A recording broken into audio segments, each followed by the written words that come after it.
Welcome to our channel. నేను మిస్సిర్ Tillu square. So ఈ cinema అయితే నిన్న రిలీజ్ అయింది, కానీ ఫస్ట్ డే కలెక్షన్స్ మాత్రం సునామీలాగా వెళ్ళిపోతుంది. సో అసలు ఎంత కలెక్షన్ వచ్చింది ఏంటి అని మనకి చెప్పడానికి మనతో పాటు ఉన్నారు ప్రముఖ సినీ క్రిటిక్ యజ్ఞమూర్తి సార్ గారు. నమస్కారం సార్. నమస్తే సిరి.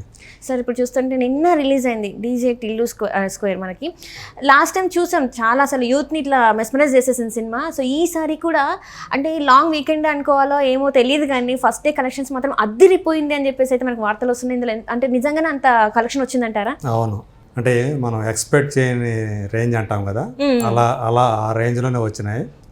అంటే మామూలుగా మంచి కలెక్షన్స్ వస్తాయని చెప్పేసి ఎక్స్పెక్ట్ చేశారు, కానీ ఇప్పుడు వాళ్ళు అఫీషియల్గా ఏవైతే అనౌన్స్ చేశారో అవి దాదాపుగా మనకు వచ్చినటువంటి సమాచారం ఇవన్నీ కూడా దగ్గరగానే ఉన్నాయి. వాళ్ళు 23.7 crores గ్రాస్ అని చెప్పేసి అఫీషియల్గా వాళ్ళు అనౌన్స్ చేశారు వరల్డ్ వైడ్గా. సో నిజంగానే మనకు వచ్చినటువంటి వివిధ సోర్సుల ద్వారా మనకు వచ్చినటువంటి లెక్కలు కూడా దాదాపు దాని దగ్గరగానే ఉన్నాయి. సో అంటే దాన్ని బట్టి మనం చూసుకోవచ్చు. ఆల్మోస్ట్ అంటే షేర్ పరంగా చూసుకుంటే ఇంక్లూడింగ్ జిఎస్టీ అంటాము, అది 14 కోట్ల పైన వచ్చింది. ఇది చెప్పాలంటే ఒక రకంగా అన్బిలీవబుల్ అని చెప్పేసి చెప్పాలి.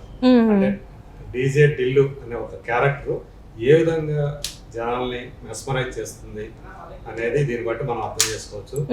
సో వేరే ఇక్కడ తెలంగాణలో చూసుకుంటే డీజే టిల్లు మొదటి సినిమా అది 1.7 crore 1.6 crore షేర్ తీసుకొచ్చింది ఫస్ట్ డే.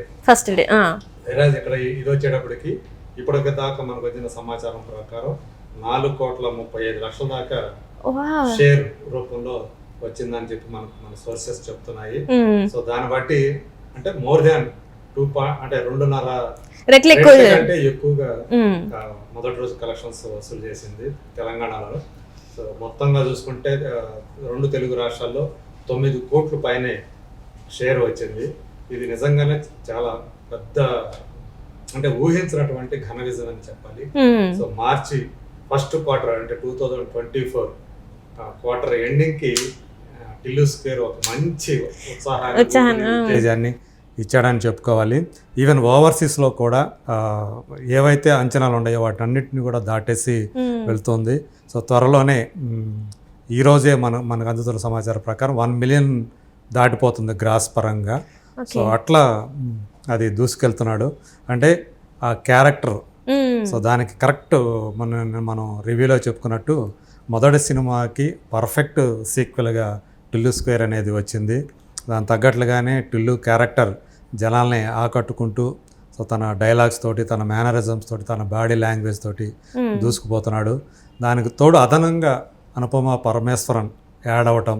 సో ఇప్పటిదాకా ఆమె చేసిన క్యారెక్టర్తో పోల్చుకుంటే చాలా బోల్డ్ క్యారెక్టర్ చేయడం, గ్లామర్ పరంగా కానివ్వండి, పర్ఫార్మెన్స్ పరంగా కానీ ఆమె క్యారెక్టర్ కూడా టిల్లుకి సమానంగా ఆల్మోస్ట్ ఈక్వల్గా తను కూడా పర్ఫామ్ చేయటం. సో ఆమె క్యారెక్టర్ కూడా జనాలకు బాగా నచ్చుతూ ఉంది. సో దాన్ని కూడా ఎంజాయ్ చేస్తున్నారు. వీళ్ళిద్దరి కాంబినేషన్లో వచ్చే సీన్లు అన్నీ కూడా జనాల్ని హిలేరియస్గా నవ్విస్తున్నాయి, ఆకట్టుకుంటున్నాయి. సో అందు గురించే ఈ రేంజ్ కలెక్షన్స్ వస్తున్నాయని మనం చెప్పుకోవాలి. ఈవెన్ ఈరోజు రెండో రోజు కూడా హైదరాబాద్లో చూసుకుంటే ఆల్రెడీ ఆన్లైన్ బుకింగ్స్ 2 కోట్ల గ్రాస్ వచ్చేసింది. సో సెకండ్ డే కూడా ఆ రేంజ్లో ఉండటం అనేది ఓన్లీ హైదరాబాద్ సిటీ నేను చెప్తాను. సో దాన్ని బట్టి ఏ రేంజ్లో ఈ సినిమా మొదటి ఈ 3 రోజులు అంటే ఫస్ట్ వీకెండ్ ఏ రేంజ్లో వెళ్ళిపోతుందో మనం ఊహించుకోవచ్చు. దిల్ రాజు 7 కోట్లు కొన్నాడు తెలంగాణ ఏరియా. సో ఆల్రెడీ మొదటి రోజే అందులో సగం పైన వచ్చేసింది. సో కాబట్టి ఈ రోజుతోటి నాకు తెలిసి అది కూడా వచ్చేస్తుంది. ఆదివారం నుంచి ఆయన లాభాల్లోకి వెళ్ళిపోతాడు. సో అట్లా మిగతా ఏరియాలో కూడా ఈ సినిమాని ఎవరైతే కొన్నారో బయర్స్ అంతా కూడా వాళ్ళందరూ కూడా చాలా ఖుషీగా ఉన్నారు. సో అంటే ఇప్పుడు మీరు అంటే ఏంటంటే డీజే తిల్లితోనే అట్లుంటది మనతోనే అన్నట్టుగా అట్లానే ఉంది. అవును, సో అట్లా ఉంటుంది మనతో అంటే సిద్ధు జొన్నలగడ్డ అట్లా ఉంటుంది మనతోనే అంటున్నాడు. తన పర్ఫార్మెన్స్ తోటి, తన యాక్టింగ్ అట్లా మెస్మరైజ్ చేస్తున్నాడనే చెప్పాలి. అంటే ఇంకొక సీక్వెల్ కూడా ఉండే అవకాశం ఉందంటారా? ఖచ్చితంగా నేను అనుకోవడం ఇది ఒక ఫ్రాంచైజీ అవుతుంది. సో ఎందుకంటే ఆ స్కోప్ ఉంది. సో ఈ సినిమాలో కూడా ఎండింగ్ అట్లాగే ఉంది. అంటే అందులో ఎట్లయితే రాధికకి ఒక ముగింపు ఇచ్చారో ఆ క్యారెక్టర్కి, ఈ సినిమాలో కూడా లిల్లీ క్యారెక్టర్కి అలాంటి ఒక ముగింపు అనేది ఉంది. సో కాబట్టి నెక్స్ట్ మళ్ళీ ఇంకొక సీక్వెల్లో వీళ్ళది రాధిక లిల్లీ కాకుండా మళ్ళీ మూడో హీరోయిన్ వచ్చే అవకాశం ఉంది. అదే అంటే యాంటీ హీరోయిన్స్ అనమాట వీళ్ళు. ఇప్పటివరకు మనం చూస్తే సాఫ్ట్ క్యారెక్టర్స్ చూసాము, బబ్లీ క్యారెక్టర్స్ చూసాము. వీళ్ళు యాంటీ హీరోయిన్స్, వీళ్ళు యాంటీ హీరోలు మనకు తెలుసు, కానీ యాంటీ హీరోయిన్స్ తోటి సినిమాని మెప్పించడం అనేది ఈ మధ్యకాలంలో చూస్తే టిల్లు సినిమాలే దానికి ఒక ఊతం ఇచ్చాయని చెప్పాలి. సో అట్లా అందులో నేహా శెట్టి, సో దానికి మించి ఈ సినిమాలో లిల్లీ క్యారెక్టర్లో అనుపమ పరమేశ్వరన్. సో అట్లా ఆ డీజే టిల్లు క్యారెక్టర్ను కూడా వీళ్ళు ఇంకా ఎలివేట్ చేశారు. అంటే తమ పాత్రలు ఆ పాత్రలు ఇంకా వాటిని ఆ పాత్రను ఎలివేట్ చేయడానికి ఈ పాత్రలు ఉపయోగపడ్డాయి అని చెప్పాలి. అంటే ఇంకొక ముందు వచ్చినా కూడా ఇంకా ఇదే రేంజ్ లో వాళ్ళకి అంటే జనాలు ఆదరిస్తారేమో అనిపిస్తుంది సార్. ఎందుకంటే అది ఇంతవరకు మనం డీజేలో చూసుకున్నాం, ఇప్పుడు టిల్లీ స్క్వేర్లో చూసుకుంటే జనాలు అదే ఎక్సైట్మెంట్ ఉంది, అసలు నెక్స్ట్ టైం వస్తుంది, నెక్స్ట్ టైం అవుతుంది అని చెప్పేసి. ఇప్పుడు మళ్ళీ ఇంకొక సిరీస్ వచ్చినా కూడా ఇంకా అంతే ఎక్సైట్మెంట్ ఉంటుందేమో అని అనుకుంటున్నాను. ఖచ్చితంగా మళ్ళీ నేను అనుకోవడం మూడో సినిమా థర్డ్ సీక్వెల్ కూడా, సెకండ్ సీక్వెల్ థర్డ్ ఫిల్మ్ కూడా వచ్చే అవకాశం ఉంది. సిద్ధు తను రైటర్గా మారి ఈ సినిమాకి తనే స్టోరీ, స్క్రీన్ ప్లే, అలాగే డైలాగ్స్, ఆ టీంలో రైటింగ్ టీంలో తను కూడా ఉన్నాడు. తను అందులో ఆ టీంలో ప్రధాన పాత్ర పోషిస్తున్నాడు. సో తనకు సంబంధించిన డైలాగ్స్ తనే రాసుకుంటున్నాడు. మిగతా ఆర్టిస్టుల డైలాగ్స్ ఇవన్నీ కూడా వేరే రైటర్స్ చూసుకుంటున్నారు, కానీ తనకు సంబంధించినటువంటి డైలాగ్స్ అన్నీ కూడా తనే స్వయంగా రాసుకుంటున్నాడు. సో ఆ డైలాగ్ డిక్షన్ కూడా ఒక సపరేట్ డిక్షన్, ఈ క్యారెక్టర్ అంతకుముందు తను మాట్లాడే తీరు వేరు, డైలాగ్ డిక్షన్ వేరు. ఈ పర్టికులర్ ఈ క్యారెక్టర్ కోసం ఆ డిక్షన్ అతను ఏదైతే మెయింటైన్ చేస్తున్నాడో అది మాత్రం జనాల్లోకి చాలా బాగా వెళుతుంది. జనాలు దాన్ని బాగా ఆదరిస్తున్నారు. ఆ ఎక్స్పెక్టేషన్స్ని మించి కూడా ఈ సినిమా ఈరోజు అలరిస్తుందని చెప్పేసి మనం అనుకోవాలి. అంటే ఇంతకుముందు చూస్తున్నట్టయితే ఆయన లవర్ బాయ్గానే ఉన్నాడు. మనం ఇంతకుముందు సినిమాలు చూస్తే లవర్ బాయ్గా చేశాడు, కానీ ఈ సినిమాలో మొత్తం తెలంగాణ అబ్బాయి లాగా, మొత్తం పక్క హైదరాబాదీ అబ్బాయి లాగా చేసి ఆ డిక్షన్ అదంతా కూడా జనాల పల్స్, అంటే ఎవరైతే ఫ్యాన్స్ ఉంటారో వాళ్ళ పల్స్ బాగా పట్టుకొని అన్ని డైలాగ్స్ రాసినట్టు అనిపిస్తుంది సార్. అంటే చూస్తుంటే డైలాగ్స్ 100% ట్రూ అది. సో కరెక్ట్ ఆ యాక్సెంటే అది, దాన్ని కూడా తనదైన స్టైల్లో చెప్తున్నాడు అనమాట. సో దాని ఒక సపరేట్ స్టైల్ తోటి ఆ డైలాగ్స్ చెప్పటం అవన్నీ కూడా బాగా వర్కౌట్ అవుతూ రావటం. సో ఈ సినిమా సంబంధించి ఆ ఇంటర్వెల్ బ్యాంగ్ ఒకటి ఉంటుంది.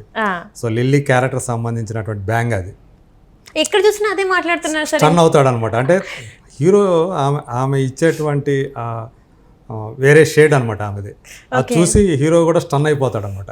సో దాంతోపాటు ఆడియన్స్ కూడా టిల్లు క్యారెక్టర్ ఎలా అయితే స్టన్ అయిపోయి ఒక ఎగ్జైట్ అవుతుందో ఆడియన్స్ కూడా అలాగే స్టన్ అవుతారనమాట ఆ షేడ్ చూసి.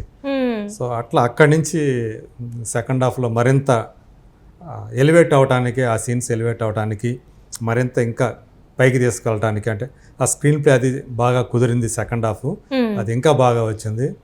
సో అట్లా మొత్తానికి ఒకవైపు ఒక సమస్యలో ఇరుక్కొని, మొదటి సినిమాలో ఎలా అయితే తను ఒక ప్రాబ్లంలో చిక్కుకొని, ఎలా అయితే ఆమెది హీరోయిన్ వల్ల తను అటు బయటపడటానికి ఎలాంటి రకరకాల ప్రయత్నాలు చేసేసి మళ్ళీ ఎక్కడ దొరికిపోతానో అని చెప్పేసి పోలీసులు అని చెప్పేసి అవుతాడో, ఇందులో కూడా అలాంటిది కాకుండా ఒక వేరే ప్రాబ్లం, అది కూడా మళ్ళీ లిల్లీ క్యారెక్టర్ ద్వారా అతను ఆ ప్రాబ్లమ్స్లోకి చిక్కుకోవడం.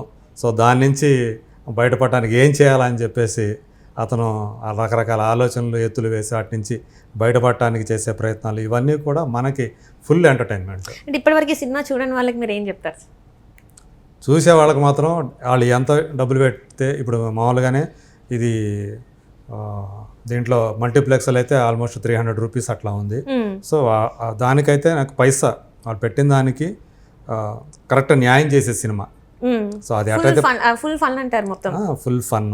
సో అందు గురించే జనాలు మొదటి రోజే మీకు 23 కోట్ల పైననే టికెట్స్కి ఖర్చు పెట్టారంటే దాన్ని బట్టి అర్థం చేసుకోవచ్చు. సో అంటే మొదటి షోకి ఏదైతే మార్నింగ్ షోకి 7 o'clock నుంచే మొదలయ్యాయి ఇక్కడ హైదరాబాద్లో షోస్. సో అక్కడి నుంచి ఆ మౌత్ టాక్ స్ప్రెడ్ అవటం. సో అది అంటే ఈ ఒకవైపు ఆన్లైన్ టికెట్లు, మరోవైపు బుకింగ్స్ థియేటర్ దగ్గర. అంటే యాక్చువల్గా ఈరోజు అందరూ ఎక్కువ మంది ఆన్లైన్ బుకింగ్స్ ద్వారానే డిపెండ్ అవుతున్నారు కాబట్టి, సో మొత్తం మీద అక్కడ ఆన్లైన్ బుకింగ్స్ అనేవి ఈరోజు చూసుకుంటే ఫాస్ట్ ఫిల్లింగ్, లేకపోతే చాలా చోట్ల షోస్ కంప్లీట్ క్లోజ్ అయిపోవటం మనకు కనిపిస్తూ ఉంది. సో ఈరోజు రేపు కూడా ఆదివారం కూడా ఫాస్ట్ ఫిల్లింగ్ చాలా థియేటర్లు చాలా షోస్ కనిపిస్తున్నాయి. అత్యధికటువంటి షోస్ ఇప్పుడు ఈ సినిమాకే ఉన్నాయి. మిగతా ఈరోజు మార్కెట్లో ఏ సినిమాలు అయితే ఉన్నాయో వాటన్నిటికీ మించి మిగతా అన్నీ కలిపి ఎంత ఉన్నాయో దానికి మించి కూడా దీనికి షోస్ ఈరోజు పడుతున్నాయి. రెండో రోజు రేపు కూడా అలాగే ఉంటాయి. సో నాకు తెలిసి ఇప్పుడు ఎవరైతే ఈ సినిమాను కొనుక్కున్నారో బయర్స్ ఉన్నారో వాళ్ళందరూ కూడా డబ్బులు లెక్క పెట్టుకునే పనిలోనే ఉంటారు. సో వాళ్ళందరూ కూడా చాలా హ్యాపీగా ఉన్నారు. ఒక రకంగా చెప్పాలంటే మార్కెట్కి, సినిమా మార్కెట్కి డీజే టిల్లు ఒక పెద్ద ఊపిరి పోసాడు, పెద్ద ఊతం ఇచ్చాడని మాత్రం చెప్పుకోవచ్చు. Right sir, right. Thank you so much sir. Right.